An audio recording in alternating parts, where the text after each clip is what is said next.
Welcome to The Explainer. Today, we're diving straight into the massive disruption artificial intelligence is bringing to global labor markets by 2035, and, more importantly, exactly how you can prepare for it.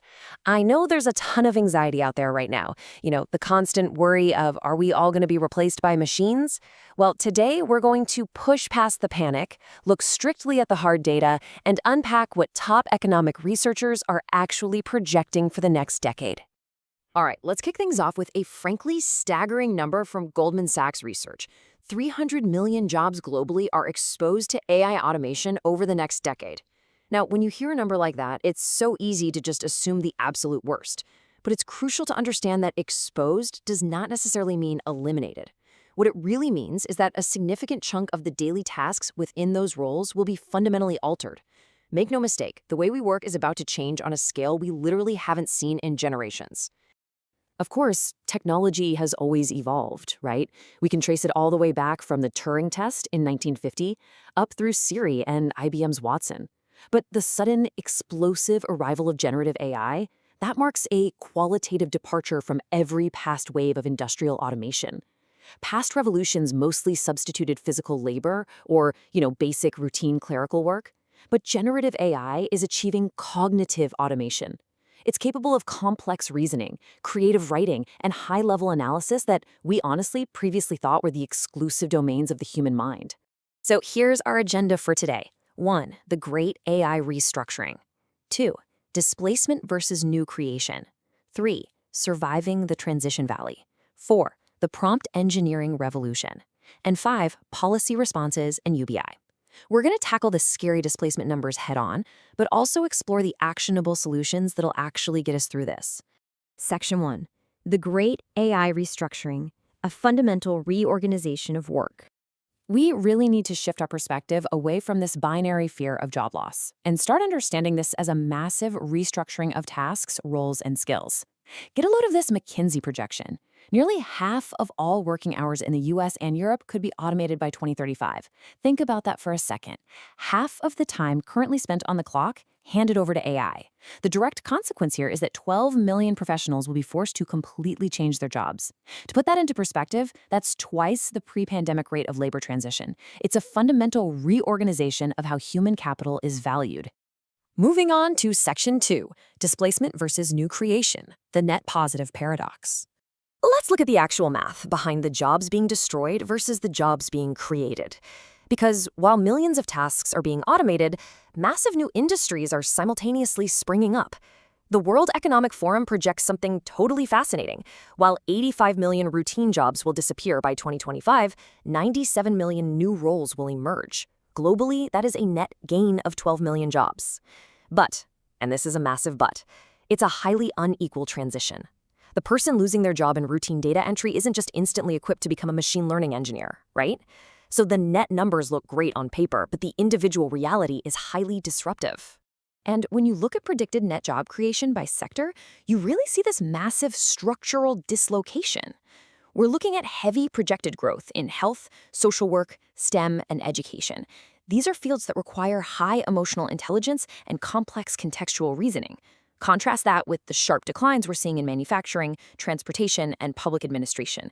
The AI revolution is literally pulling the labor market in two completely opposite directions depending on what industry you're in. The crucial takeaway here is that even in the highest risk sectors, job destruction is paired with incredibly specialized AI-augmented roles. Take manufacturing. Up to 60% of routine jobs are at risk, sure, but the demand is absolutely exploding for AI technicians and robotics engineers. Same thing in finance. Algorithmic trading is displacing traditional roles, but there's a massive new demand for risk analysts and data scientists. It's a complete internal evolution. Which brings us to Section 3, Surviving the Transition Valley, the dangerous gap between loss and creation. This is the precarious phase of the decade that has economists losing sleep. Even if AI creates more jobs than it destroys in the long run, the short run is going to be incredibly bumpy. The transition valley defines this really dangerous gap where corporate automation rapidly eliminates jobs, but our educational and regulatory infrastructure takes years to catch up. Think about it. A major corporation can deploy an enterprise AI system and slash its administrative workforce by 30% in a matter of months. But a university? It takes them 5 to 10 years to design, accredit, and graduate students for the new AI-adjacent roles. That brutal temporal mismatch, that's the transition valley. But here is a real plot twist for you. Data from the Indeed Hiring Lab reveals that the coming labor mismatch isn't just about AI. We spend so much time panicking about automation, but demographic shifts, specifically an aging workforce and changing immigration patterns, actually account for nearly 73% of the projected employment declines by 2032. AI disruption, that accounts for just over 27%.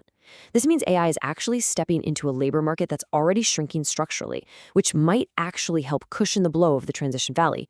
Crazy, right? Let's pivot to Section 4, the prompt engineering revolution, your micro-level solution. We've looked at all these massive macroeconomic shifts, but what does this actually mean for your daily professional life? What does this mean for you when you log on tomorrow morning? I really want you to ask yourself, how do you personally transition from being replaced by AI to becoming an indispensable orchestrator of it?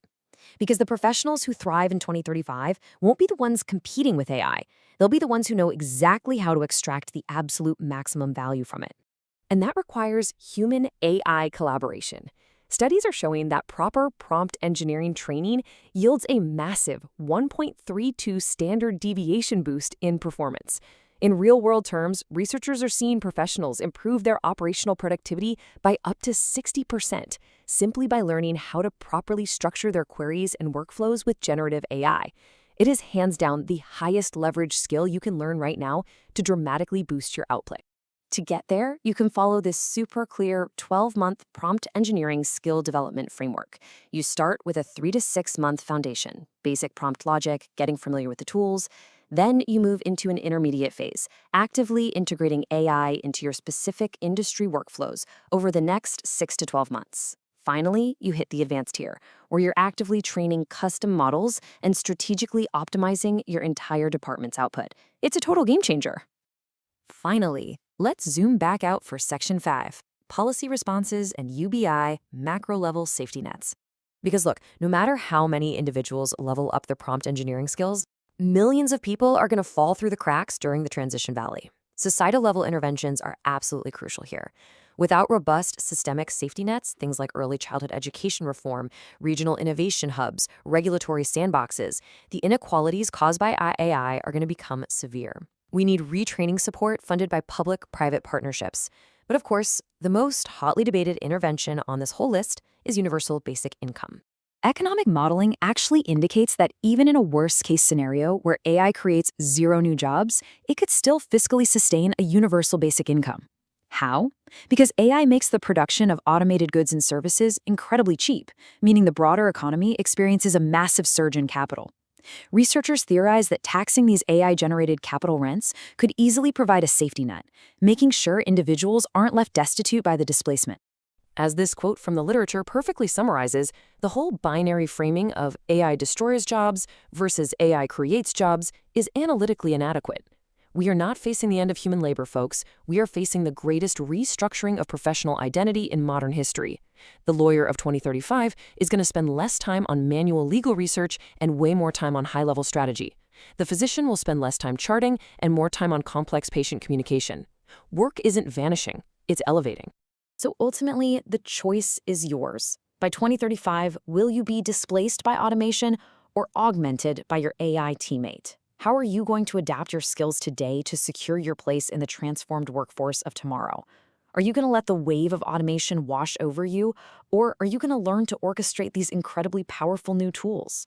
I highly encourage you to start building your foundation today, embrace the restructuring, and step into the future as an augmented professional. Thanks so much for joining me for this explainer, and I'll catch you next time.